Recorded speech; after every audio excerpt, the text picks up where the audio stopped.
اعوذ باللہ من الشیطان الرجیم، بسم اللہ الرحمن الرحیم۔ سورہ نساء، ترجمہ اور تفسیر، آیت نمبر 29 سے آیت نمبر 33 تک۔ ان آیات میں اللہ تبارک و تعالیٰ نے حلال کمائی، باہمی انصاف اور میراث میں حقداروں کے حقوق کا بیان کیا ہے۔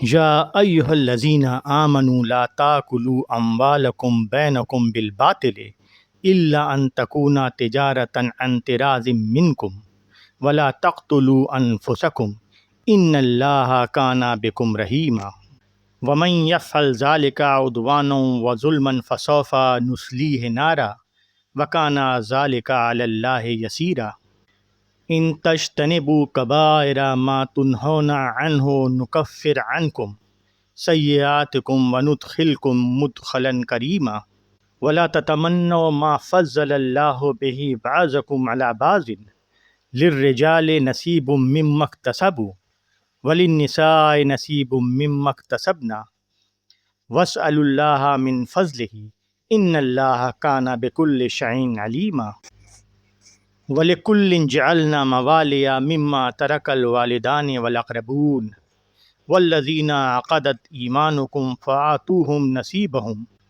إِنَّ اللَّهَ كَانَ عَلَى كُلِّ شَيْءٍ شَهِيدًا۔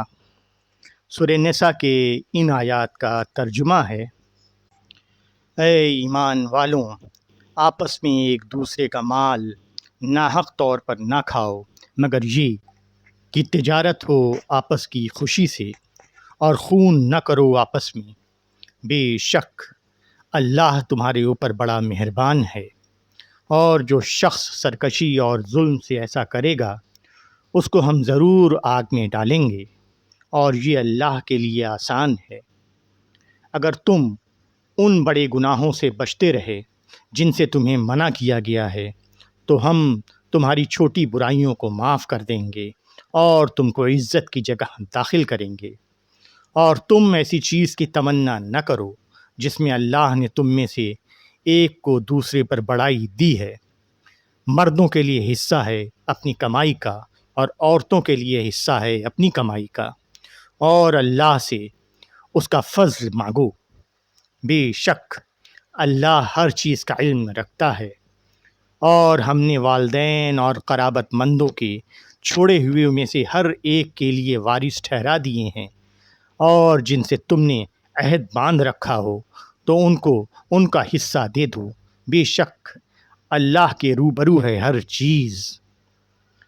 سورہ نساء کے ان آیات کی تفسیر ہے: ایک کا مال دوسرے تک پہنچنے کی ایک صورت یہ ہے کہ ایک آدمی دوسرے کی ضرورت فراہم کرے اور اس سے اپنی محنت کا معاوضہ لے لے۔ یہ تجارت ہے، اور شریعت کے مطابق یہی کسب معاش کا صحیح طریقہ ہے۔ اس کے بجائے چوری، دھوکہ، جھوٹ، رشوت، سود، جوا وغیرہ سے جو مال کمایا جاتا ہے وہ خدا کی نظر میں ناجائز طریقے سے کمایا ہوا مال ہے۔ یہ لوٹ کی مختلف قسمیں ہیں، اور جو لوگ تجارت کے بجائے لوٹ کو اپنا ذریعہ معاش بنائیں، خواہ وہ دنیا میں کامیاب رہیں مگر آخرت میں ان کے لیے آگ کا عذاب ہے۔ آدمی کی جان کا معاملہ بھی یہی ہے۔ آدمی کو مارنے کا حق صرف ایک قائم شدہ حکومت کو ہے جو خدا کے قانون کے تحت باقاعدہ الزام ثابت ہونے کے بعد اس کے خلاف کارروائی کرے۔ اس کے سوا جو شخص کسی کو اس کی زندگی سے محروم کرنے کی کوشش کرتا ہے وہ فعل حرام کا ارتکاب کرتا ہے، جس کے لیے اللہ کے یہاں سخت سزا ہے۔ اللہ کے نزدیک سب سے بڑا جرم عدوان اور سرکشی ہے، یعنی حد سے نکلنا اور ناحق کسی کو ستانا۔ جو لوگ عدوان اور ظلم سے اپنے کو بچائیں ان کے ساتھ اللہ یہ خصوصی معاملہ فرمائے گا کہ وہ آخرت کی دنیا میں اس طرح داخل ہوں گے کہ ان کی معمولی کوتاہیاں اور لغزشیں ان سے دور کی جا چکی ہوں گی۔ دنیا میں ایک آدمی اور دوسرے آدمی کے درمیان فرق رکھا گیا ہے۔